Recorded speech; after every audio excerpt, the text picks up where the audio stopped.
आइए दोस्तों, नमस्कार। स्वागत है आप सभी का मेरे यूट्यूब चैनल में। आइए आज ग्लोब के बारे में पढ़ते हैं। ग्लोब, अक्षांश और देशांतर। ग्लोब क्या है? तो ग्लोब जो है वो पृथ्वी का एक काल्पनिक नमूना है। आइए अध्ययन करते हैं। तो पृथ्वी को दो बराबर भागों में बांटा गया है। ठीक है, पृथ्वी को दो बराबर भागों में बांटा गया है और बीच से एक रेखा काटी गई है। इस रेखा को हम कहते हैं विषुवत रेखा। इस रेखा को हम क्या कहते हैं? विषुवत रेखा। इंग्लिश में इसे इक्वेटर भी कहा जाता है। ठीक है, इसके ऊपर की जो रेखाएं हैं ऐसे जो खींची जाती हैं इसे अक्षांश रेखा कहते हैं। यहाँ एक रेखा खींची जाती है, इसे हम अक्षांश रेखा कहते हैं। ठीक है, ये अक्षांश रेखा जो होती है, पहली अक्षांश रेखा यहाँ जो है वो 23.5 डिग्री पर है और इसे ही हम कहते हैं कर्क रेखा। कर्क रेखा, जैसा कि आपको पता होगा, कर्क रेखा जो है वो भारत के 8 राज्यों से गुजरती है और कर्क रेखा पर एकमात्र स्थित शहर रांची है। ठीक है, इसके ऊपर एक और रेखा है जो 66.5 डिग्री पे है। उस रेखा को हम कहते हैं आर्कटिक वृत्त। क्या कहते हैं इस रेखा को? आर्कटिक। आर्कटिक रेखा या आर्कटिक वृत्त भी कहते हैं। ठीक है, ये 66.5 डिग्री पे है। ठीक इसके नीचे एक रेखा है यहाँ 23.5 डिग्री पर, इसे हम कहते हैं मकर रेखा। इस रेखा को हम कहते हैं मकर रेखा। ठीक है, ये मकर रेखा जो है वो 23.5 डिग्री पर नीचे, ठीक है ना, 23.5 डिग्री पर जो है वो दक्षिणी गोलार्ध में है। ठीक है, उसके नीचे फिर एक रेखा जो है वो 66.5 डिग्री पे, उसे हम कहते हैं 66.5 डिग्री पे जो एक रेखा है नीचे, उसे हम कहते हैं अंटार्कटिक। इस रेखा को हम कहते हैं अंटार्कटिक।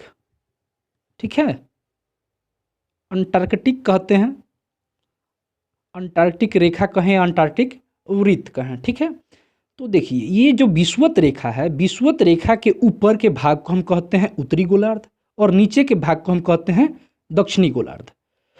तो भारत जो हमारा स्थित है वो उत्तरी गोलार्ध में स्थित है, उत्तरी पूर्वी गोलार्ध में स्थित है। वो भारत की स्थिति लगभग यहाँ है आपकी। ठीक है, यहाँ भारत देश अपना है। अब देखिए जो यहाँ नीचे रेखाएं खींची जाती हैं, इसमें नीचे रेखाएं जो खींची जाती हैं विषुवत रेखा के नीचे, विषुवत रेखा के नीचे अक्षांश रेखाओं की संख्या 90 है। ये विषुवत रेखा के नीचे दक्षिणी गोलार्ध में अक्षांश रेखाओं की, यहाँ पे अनेक अक्षांश रेखाएं खींची जा सकती हैं। तो अक्षांश रेखाओं की जो संख्या है वो कितनी है? 90 है। ठीक है, 90 है। और ऊपर जो अक्षांश रेखाओं की संख्या है, विषुवत रेखा के ऊपर जो अक्षांश रेखाओं की संख्या है ये भी 90 है। ठीक है, ये यहाँ काल्पनिक तौर पे हम यहाँ 90 खींच नहीं सकते हैं, लेकिन इसकी संख्या जो है वो 90 है। तो 90 + 90, और ये विषुवत रेखा भी एक अक्षांश रेखा है। तो 90 + 90 और ये एक को जोड़ देने पर यानी कि 181। टोटल अक्षांश रेखाओं की जो संख्या है वो कितनी है? 181 है। तो परीक्षा में जब भी आए कि अक्षांश रेखाओं की टोटल संख्या कितनी है, तो 181 है। अब देखिए देशांतर रेखा। तो देशांतर रेखाएं जो होती हैं वो दोनों ध्रुवों को मिलाने वाली रेखा को देशांतर रेखा कहते हैं। जैसे ये उत्तर में है तो ये नॉर्थ पोल, ठीक है, उत्तरी पोल, और ये दक्षिणी पोल, साउथ में है साउथ पोल। तो उत्तरी पोल और दक्षिणी पोल यानी नॉर्थ मिलाने वाली रेखा को क्या कहते हैं? देशांतर रेखा। ये देशांतर रेखा ऐसे ही खींची जाती है। ये देखिए ऐसे होता है, देशांतर रेखाएं होती हैं ऐसे। ठीक है, देशांतर रेखाओं को ऐसे खींचा जाता है। देशांतर रेखाएं जो होती हैं वो ऐसे होती हैं। अब देखिए दो देशांतर रेखाएं जो हैं उनकी सबसे अधिक दूरी जो होती है वो विषुवत वृत्त पर होती है। यहाँ सबसे अधिक दूरी दो देशांतर रेखाओं के बीच की जो दूरी होती है वो विषुवत वृत्त पर होती है, और सबसे कम दूरी जो होती है वो पोल पे होती है, ध्रुवों पे होती है। ठीक है, यहाँ सबसे कम दूरी 0 किलोमीटर यहाँ दूरी होती है, और यहाँ की दूरी जो होती है वो 111.3 किलोमीटर की दूरी विषुवत वृत्त पर दो देशांतर रेखाओं के बीच होती है। ठीक है, अब आपसे कोई पूछे कि दो अक्षांशों के बीच की दूरी कितनी होती है, तो दो अक्षांश, ये एक अक्षांश से दूसरे अक्षांश के बीच की दूरी भी 111 किलोमीटर होती है। 1 अक्षांश से दूसरे अक्षांश के बीच की दूरी जो होती है वो 111 किलोमीटर होती है। तो इसे आप पेन डाउन करके याद करिएगा। ठीक है, ठीक है दोस्तों। देखिए अब अक्षांश रेखाएं क्या हैं। तो अक्षांश रेखाएं जो हैं वो तापमान का निर्धारण करती हैं।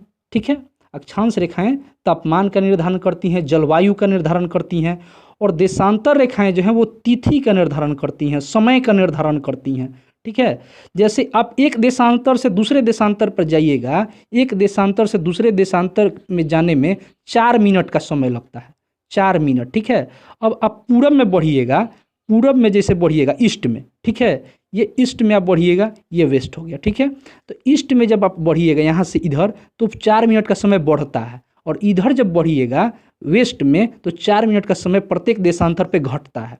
तो इस तरह से इसको याद कर सकते हैं आप। जैसे देखिए 1884 में एक वाशिंगटन में मीटिंग हुई थी। ठीक है, वाशिंगटन में मीटिंग हुई, उस समय 0 डिग्री को, ये जो देशांतर रेखाओं की संख्या, देखिए देशांतर रेखाएं के बारे में अभी आपको नहीं बताएं, देशांतर रेखाओं की जो संख्या होती है वो 0 डिग्री से इधर 180 और इधर 0 डिग्री से 180 इस साइड और 180 इस साइड। ठीक है, तो देशांतर रेखाओं की कुल संख्या जो होती है वो 360 होती है। ठीक है, तो देशांतर रेखाओं की संख्या कितनी होती है, कुल मिलाकर 360, और अक्षांश रेखाओं की संख्या जो होती है वो, अक्षांश रेखाओं की संख्या जो होती है वो कितनी होती है, 181। तो देखिए देशांतर रेखाओं की जो एक मीटिंग हुई थी 1884 में वाशिंगटन में। ठीक है, तो 0 डिग्री जो है वो 0 डिग्री को उस समय प्रधान याम्योत्तर समय रेखा माना गया था, उस समय माना गया। और इंग्लैंड में ये ग्रीनविच में एक मीटिंग हुई और उसी समय से प्रधान याम्योत्तर समय रेखा माना गया, उसी समय से इसे माना गया। और भारत में जो 82 डिग्री है, 82.5 डिग्री, भारत में 82.5 डिग्री जो समय रेखा है वो कि उसी को हम समय रेखा मानते हैं।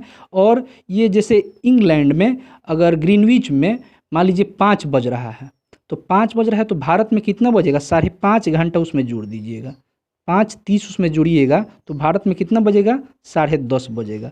काहे 10:30 बजेगा, काहे कि 82.5 डिग्री, तो 82